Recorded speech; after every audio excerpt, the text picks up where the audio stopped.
discussion in the chapter 13th of Srimad Bhagavad Gita, the Kshetra-Kshetrajya Vibhaga Yoga.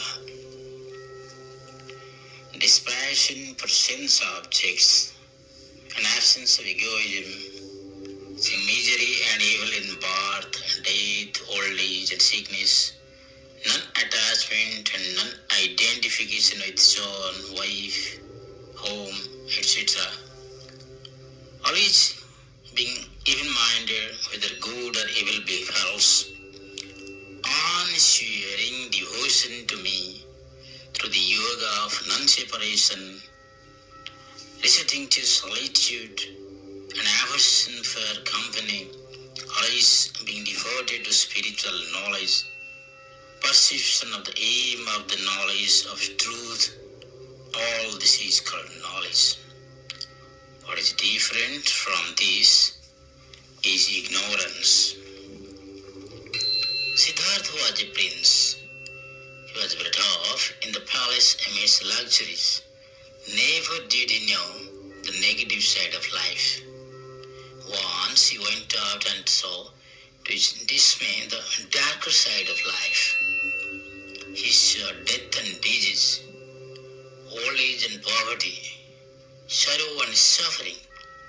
He also saw a monk who was able to be seated and sober, unaffected by the pairs of objects. Siddhartha then began to reflect upon life, looked at his young wife and his small child. He wanted to know the truth about everything. He resolved to realize truth, took his horse and proceeded to the far off woods. At long last, he realized the truth and discovered the cause for human suffering. It is desire that is at the root of all anguish and anxiety, and it is ignorance that is at the root of all sorrow and suffering. To be peaceful, we have to be fearless. To be fearless, we have to know the truth. Truth alone is the dispeller of ignorance. Buddha is one who has realized the truth. Buddha is one who is ever peaceful. Buddha is one who is always kind and compassionate. Abandoning all attachment for your own people and relatives, rein yourselves to God and wander over the world. With hands and feet everywhere, with eyes, heads and face everywhere, with ears everywhere, it rests, forwarding everything in this world. Of all means of spiritual discipline, the best, according to me, is to practice my presence in everything through the functioning of the instruments, that is mind, speech, and action. Jnanadeva is not only a great jnani, but a devotee as well. One day, he asked Gauragambhara, the Pata devotee, to test whether all the other devotees are well baked in the fiery fervor of devotion, ripe enough for the dawn of knowledge, and transparent enough to reveal divinity. Gauragambhara took a stick and started testing each of the devotees to see whether they have risen to the expectations of Gyaneshwara. Unfortunately, Namadeva was found to have been insufficiently baked, less ripe, and less transparent to be sheer, to be fully fragrant flower of devotion, to be wholly divine. Disappointed, Namadeva approached Lord Panduranga and expressed his agony and humiliation. Lord Panduranga asked him to go to a particular Sadguru for right knowledge. Namadeva went to the appointed place and found there an old man lying with his foot placed on his Shiva Linga. Namadeva was shocked to see sacrilegious site. It is a sin to place one's foot on the holy lingam. He was annoyed and therefore asked the old man to place his foot elsewhere. The old man then replied, "Young man, I am too old to move. If you find me to be disrespectful to Shiva, please remove my foot from where it is and place it on the floor. I shall be thankful to you." Now they did it as instructed. But wherever the foot of the old man was placed, there appeared a Shiva lingam.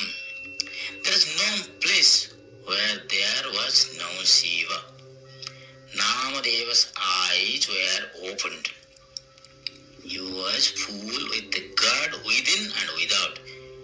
God is omnipresent. May we all, by God's grace, see and feel God everywhere, love and serve Him everywhere, and in everywhere, and in everything, and in every moment. There are three kinds of devotees: superior, mediocre, and inferior.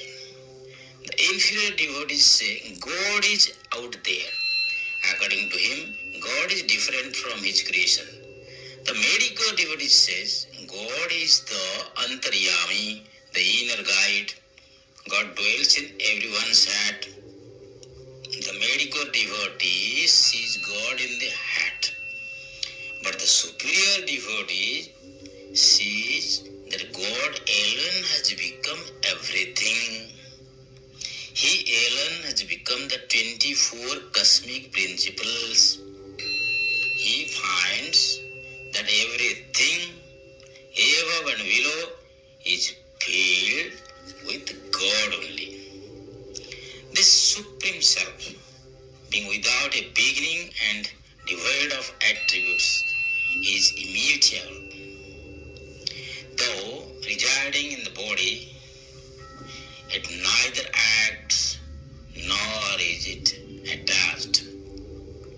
When its senses, which are the products of Prakriti, grasp their objects, which too are products of Prakriti, the illumined man doesn't feel identified with those contacts, as he understands that the gunas of Prakriti, our senses, are only contacting the very gunas as objects. He remains unperturbed. But the ignorant man, residing in the body which is a product of one's past action, gets bound, thinking that what his senses are doing is being done by him. Adi Shankara is an exponent of Advaita Vedanta. He has spoken about the imperishable Atma, which is all pervading. Even he at one point of time was unable to see what he had been speaking of. Body bound he became for a while, and the barriers of the body obstructed his vision of oneness. He was therefore made to realize what he preached. Caste is a barrier built by the society. Soul has no caste, nor is it limited by any chance. It is infinite and immortal. Shiva, in the disguise of a person of the so-called low caste person, explains to Adi Shankara the profundity of Atma Tattva. So also it Vyasa to explain the philosophy of action. He who realizes the self or Atma appears to do without doing and does nothing while doing everything.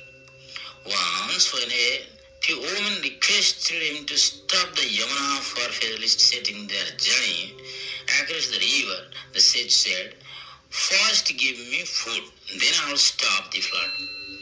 The ladies gave him food, and after eating sumptuously, the sage said, "If you have not eaten anything so far, let the Yamuna give way to this woman." Surprisingly, the river gave way. A karma yogi is one who does without doing, and does nothing doing everything. Just as all the pervading ether, being subtle, is not contaminated, so is this self located in every body not contaminated.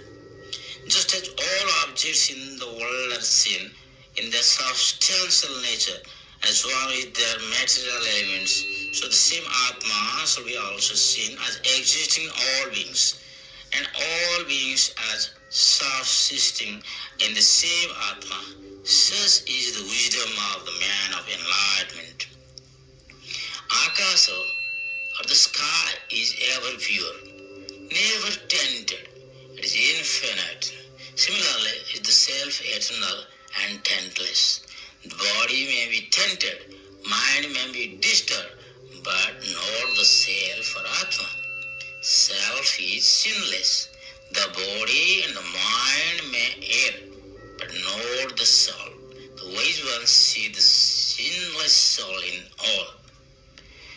Only the ordinary mortals see the external body. The sages and seers perceive only God everywhere, sinless soul everywhere.